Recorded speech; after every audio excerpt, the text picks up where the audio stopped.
Hürmetli vatandaş, verdiğimiz bir ikinci makale, bugünkü İslah 2025 yıl 12. ayının 26. günü vatandaş, 27. günü geçiren, 27. günü vatandaş, bugün heptiki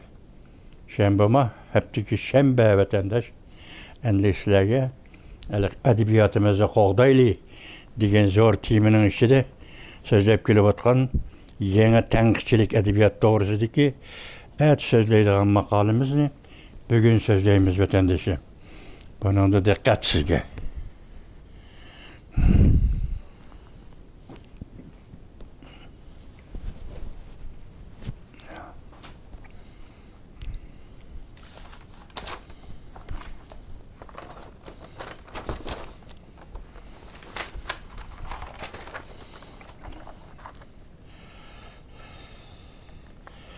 Biz ötkende nim dep toxtagan vatandaşım edebiyatның tili ilim fen tili oxşamaydı. Çünkü onun da xulasa şundaq dedik, edebiyatның tiline bir cümle sözleysek, hissiyat arlaşqan. Yoki hissiyat bilen joğurlagan til degenlikdi vatandaş.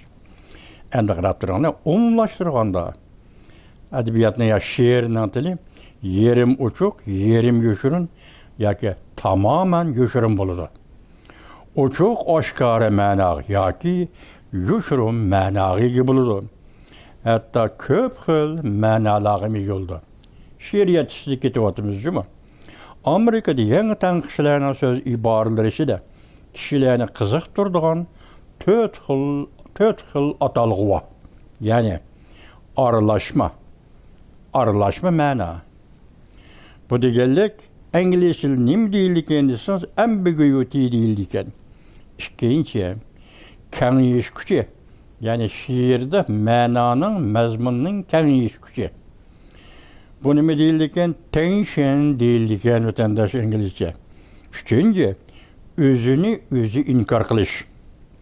Bu nime deyildiken İngiliz dilde paradoks deyildiken. Dördüncü, istihare yani kinayetli, şiiriyet kinayetli. Bu İngilizce'de ironi deyildiken vatandaş. Hatta o söz okunlar cuma. Muşu töt xil şiirdeki töt xil olaylıkni şahsen men esam azıcık üzem uçratkan emas, lekin uçrap doğan neyse sizge uçrap doğan, bizge uçrap doğan, lekin bizi ufkum şekli keltiremigen. Endi bunu Amerika'daki yeni tenkçiler terakkiyatı jarayonida bunu 4 nokta yığınçaklaptı. Birinci arılaşma mana. İkinci kengiyiş gücü, şiirinin kengiyiş gücü. Üçüncü özünü özü inkar kılış. Dördüncü istihara yani kinaye gücü şiirininki. Aynı çağda Amerika'da edebiyat sahasındakiler bazılar yeni tenkitçiler, yeni stilistik vasıtalarını keşif kılışkan idi. Deyişken, bu stilistik vasıla edebiyatının kurulması ve negizlik alaylığı vekillik kılattığı deyişken. Çöndürüp ötüşki tegişlik bir tarifi şu ki vatandaş birinci, arılaşma mana. Arılaşma mana, yeni tenkçiliğinin icadiyeti emas, belki çağızının, Richard'ның dağlık şagirdi William'ның dağlık naziriyesiydi. Bula aynı çağda Amerika'daki yeni tenkçilerinin naziriyçileri vatandaşım. Arılaşma mana, yani onun sözü arılaşma mana emas, arılaşma yette tür dep muşundaq mavzu koyup makali yazgan idi. Hem naziriye bilen şeriligen idi. Yeni tenkçiler özlerinin arzusuga maslaşıdığan bundaq naziriyeni özlerinin naziriyesi bilen birleştirgen. Kişiler adette şiirinin manası yekki buludu, değişik adetlengen. Emniyette bir yerde William nime devatı? Yetti tür bu iki şiirini tehlil kıldı. Yetti tür bu iki şiirine muamele kıldı. Bir yerde yetti tür misal keltirilmepti cuma vatandaş. Her bir konkret şiirni fakat bir xil tushundirisi bo'ladi. Shuningda to'g'ri bo'ladi deyishgan. Burungi odatimiz bo'yicha şiirning mazmuni makka yakka oldi faqatla bir. Onu shu yo'sinda tushundirsang bu to'g'ri bo'ladi deyishgan. Amaliyat isbotladiki, bir parcha şiirda bir kuplet yoki bir misra, bir jumlani o'xshash bo'lmagan bir qancha shaklda tushuntirishga bo'ldi. Mana bu to'g'ri gap ekandir. Bir şeyde kupletni ayrim tushuntirishingiz mumkin, bir ikki misrani ayrim tushuntirishingiz mumkin. Hammaga qartligani mushundaq ayrim tushuntirishga bo'ladi. Yuqorida bir xil tushuntirish kerak degan so'zga qorish qo'yilgan so'z bu deymiz buni. Onun bu nazariyachilarning har qaysining o'ziga xos qoidalari bor. Bu nazariyalarning hammasini asli tekstga munosabatlik desak bo'ladi. İnkar qilishga bo'lmaydi. Chetga qilishga bo'lmaydi. Bu hodisa adabiyotning ma'nolarini bir qismi bo'laverdi. Mujmal yoki ko'p qatlamli bo'laverdi. Adabiyot yoki she'riyatga qaralganda ma'nolari ko'p qatlamli bo'laverdi, ko'p xilga ega bo'ladi. Yangi tanqidchilar bu hodisani aralash ma'no deb atashdi. Yangi tanqidchilar bu orqali kamsitish bilan shug'ullanayotgani yo'q. Balki bu aralash ma'no she'r ma'nolarining boy, xilma-xilligi va murakkabligini ko'rsatib berdi. She'riy ma'nolarning, she'rdagi ma'nolarning yoshirin oshkora yoki so'zma-so'z degandek boshda aytganimizdek ma'nolarning aloyidligini, ochiqligini, murakkabligini ko'rsatib berdi. Ikkinchi, she'rning kengayish kuchi. She'rning kengayish kuchini ijod qiluvchi nazariyachi Tot idi. Barliq yaxshi she'rlarning o'rtaq aloyligi bo'ldi. Yaxshi deb qaragan she'rlar. Tot apandiyaki obzorchi Tot she'rning ichki ma'nosi va tashqi ma'nosi deb tilga ilib, she'rning ichki ma'nosi va tashqi ma'nosi deb ishlatgan. She'r tilning ma'nosi ichki ma'no bilan tashqi ma'noning birligidir degan. Shunday ko'rsatgan. Yaxshi she'rlarda ichki ma'no bilan tashqi ma'no billa mavjud bo'lib turadi. Ichki tashqi ma'nolar bir-biriga to'sqinlik qilmaydi. Balki bir-birini to'liqlaydi. She'rning ma'nosi dal ularning o'rtaq mavjudligi va o'zaro rol o'ynashining va boy ko'p xilligiga tayanib mavjud bo'lib turishidir. Bu yerda endi she'rning ichki ma'nosi chiqdimi? Tashqi ma'nosi chiqdimi? Shuni juda o'tirib qo'ydik. Biz hozir buni bundoq tahlil qilaylik, o'zimizning tili bilan ya o'zimizning she'riyatimizga baho berib, buning uchun ichki ma'no va tashqi ma'no deganda she'rda ikki xil shakl bo'ladi vatandosh. Birinchisi tashqi shakl. Kitobni ochib qarasangiz 4 misra bir kuplet yoki 5 kuplet bir parcha she'r yoki 10 kuplet bir parcha she'r ko'zingizga tashlanib turdi. Shaklan tashlanib o'tirdi. Misralar qatori bilan, qofiyalar qatori bilan ko'zingizga tashlanib o'tirdi. Dal mushuning o'zini biz tashqi shakl, she'rining poeziyaning tashqi shakli deb ataymiz. Endi bu yerda eng murakkab bir omillarga aylangan yoki omillarning birikmasi mavjud bo'lib turayotgan ichki shakli bor. She'rning ichki shakli nima vatandosh? She'rning ichki shakli vazn, turoq, ritm. Bu intayin nozukkash. Bugun to'xtalmaydik, bu to'g'ri keyin to'xtalatdik, qisqachaqlab qo'yinglar. Vazn, turoq, ritm. Vazn qayerdan keladi? Turoq qayerdan keladi? Ritm qayerdan keladi? Diqqat vatandosh. Taqbog'imliq so'zlar, qo'sh bo'g'imliq so'zlar, so'zlamlar, hatto so'z turkumlari misralarga kirib kelganda vatandosh bu so'z turkumlari taqbog'imliq so'zlarning ohangdoshligi yoki qo'sh bo'g'imliq so'zlarning ohangdoshligi eng muhimi bir misrada bo'g'imning oz ko'pligi din iborat mushu omil she'rning ichki omil yoki she'rning ichki shaklini belgilaydi. vatandaş. Niçin için bunu iki şekildeyimiz? Hatta şu derece berip yedi ki şairler, kılıp degen sözünü gezi kelgende boğumның artık köplüğü üçün kıp dep alıdı Uygur tilini buzudu. Hatta bazı şairler boğum ve turakını yoki ritmni aman saqlab qilish uchun ba'zida bolup degan Uygur tilidagi ikki bo'g'imliq so'zni bop deb oladi Uygur tilimizda.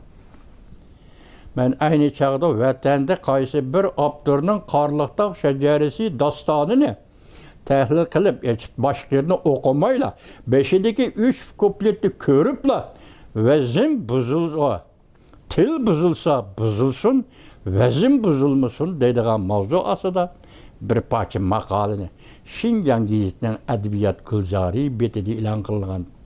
Buni xudo xolisa keyingi bir joylarimiz kelganda kitobni elib sizlar bilan o'xshash vaqt tahlil qilamiz. Bu yerda hozir nima chiqib turgan? She'rning tashqi shakli va she'rning ichki shakli. She'rning ichki shakli ritm, turoq, vazn munosabatidagi shakl. Bu vazn, turoq, ichki ritm bularning qayerdan kelganligi Uygur tilidagi so'zlarning taqbog'um va qo'sh bo'g'imliq so'zlarning bo'g'imning az ko'pligidan iborat shunday bir omil yoki shakli omilning o'zaro birligidan hosil bo'ladigan ichki shakldir. Biz buni keyin so'zlaymiz juma vatandosh. Mana hozir mana oxiri buni so'zlab qo'ydim. Shunga o'zini o'zi inkor qilish. Buni menga nisbatan aytgan yangi atalg'i vatandosh. Bu atalg'u yangi tanqidchi Brok so'rg'a mansub. Brok mundaq deydi. Biroq stilistik ibora azaldan davomlash bugunigacha yetib keldi. Bu bir stilistik vosita dedi, o'zini o'zi inkor qilish. Brokes uning yangi ma'no qo'shdi xolos. O'zini inkor qilishning ma'nosi bir xil yuzaki yoki yuzakilik bilan o'zaro ziddiyatlik. Amaliyotda bo'lsa birli haqiqat, birli haqiqiy liniyani bayon qilish. Mushadil deb bo'ladi. Bosh nima dedik? Vazn bilan ritm, ritm bilan turoq o'zaro ziddiyatlik deyalamizmi, deyamayamizmi? Buni pokit deb so'zlashimiz kerak. She'rda vazn nima? She'rda ritm nima? Onun xususiyati nima aloyidlikni paydo qildi? Oxirida turoq nima? Ritm, turoq, vazn nima? Shu vaqtda otilamiz. Mush 3 xil atalg'oning, mush 3 xil atalishi yoki 3 xil omilning o'zaro ziddiyati bo'lamdi, bo'lmamdi. Boshda aytdik biz qilib degan so'zni qilib deb, bo'lib degan so'zni bo'p deb, mush ishiltishga shoir mushundaq ishiltishga nima ishga majbur bo'ldi? Mushakagan so'zlaymiz. Bu yerda yuzaki yoki bundaq aytganda o'zaro ziddiyatlik degan narsa mushani chiqadi. Amaliyotda bo'lsa bir haqiqiy liniyani bayon qilish. Brokes buning doirasini she'riy tildan tortib she'riy qurilmagicha yetib kelib, bu xil aloyidlik she'rlarda har yerda uchraydigan bir aloyidlikdir deb aytdi. Endi siz Brokesning ma so'zi qarang, amaliyotda bo'lsin deydi, she'riy til deydi. Andın she'riy qurilma deydi. Tushundingizmi? She'riy til, she'riy qurilma. Demak, bu ikki nuqtada biz hozir sizga dedik, vazn, turoq, ritm dedik vatandosh. Tushundingizmi? Bular uchinin birligi nima bo'ldi? Qurilma bo'ldi. Bularda ifodalanayotgan yoki so'zlanayotgan bo'g'imning oz ko'pligi, taqbog'um, qo'sh bo'g'im degan so'zlarning kelishi buning ma'nosi nima? Bu she'riy til bo'ldi vatandosh. Endilikda bular qo'shilib kelib, anda siz uchun, men uchun murakkab, hatto shoir uchun murakkab bo'lgan bir narsa, u nima? She'rning tug'ilishi, she'rning yorilishi uchun kerak bo'lgan bir muhim narsa, she'riy muhit yaratiladi vatandosh. She'riy muhitning yaratilishi nimaga bog'liq bo'ldi? She'riy muhitning yaratilishi makon va zamon. Men buni o'xshash shaklda deyman. Birisi mazmun, birisi shakl emas. O she'rning makon shakli va zamon shakli deb atildi. Buning hozir qisqacha sizga shuni misol keltiray. Masalan, tunugin misol keltirib bergan Qurbonbirot shoirning she'rdagi zarangzilik edirdan eshib bir misra. bütün şiirinin makan şeklini tapşırgan gep etenler. Makan şeklini. Demek bu şiirde bir poştalinin faaliyeti var. Faaliyet, makan ve muayyen zaman içinde 101 vatandaş. Şunlaşka bu şiirde zarangzılık edirden eşip degende bunun da makan şekli, zaman şeklini obdalı tep alalayımız.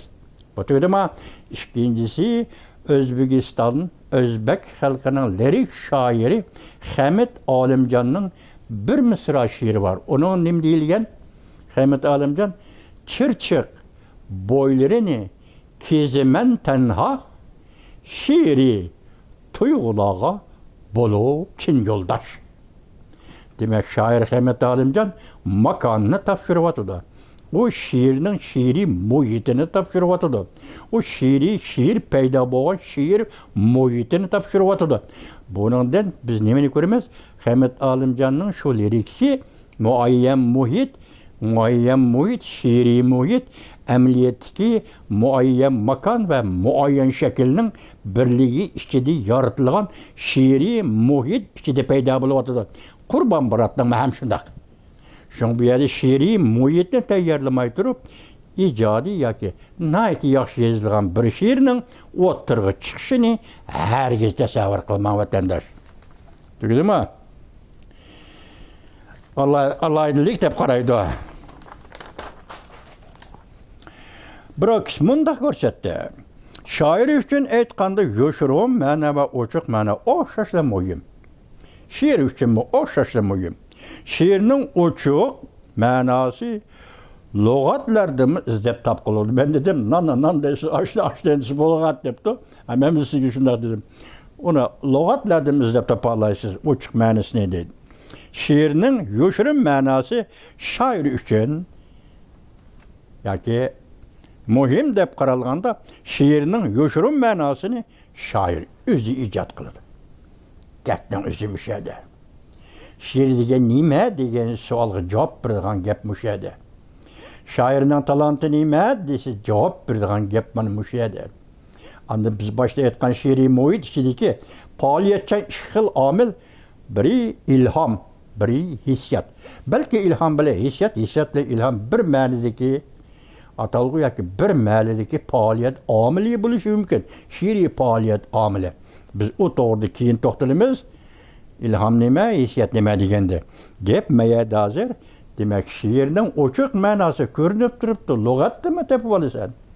Lakin şiirinin yoşurun manasını şair icat kıladı dedi. Bana talant, bana şiir. Mana şairi, mana müyadabatendaş. Şunlaşka, yeni tanqıcı Brokis deydiler ki, şair özünün tilini özü yaratış lazım. Şair şiir yazıvatkandaki til, şu ana tilini hele muhit içinde özünün tilini özü yaratış lazım. Dördüncü istihara yaki kinaya. Bu doğrudur sözümüzsen bulatı uygurlar, bektonlar şötendaş. Nime desene? Kaşgar gepleri degenini delmanımışı kinaya istiharada alsanız buldu. Sözün özünü etmey, onun ma'nodaş tarafını. Ma'nodaş taraf degelim bulmaydı. Onun kinaya kılıngan, dağıtmılangan, kardılgan, objekt kardılgan sözün ma'nosunu düşünseniz buldu.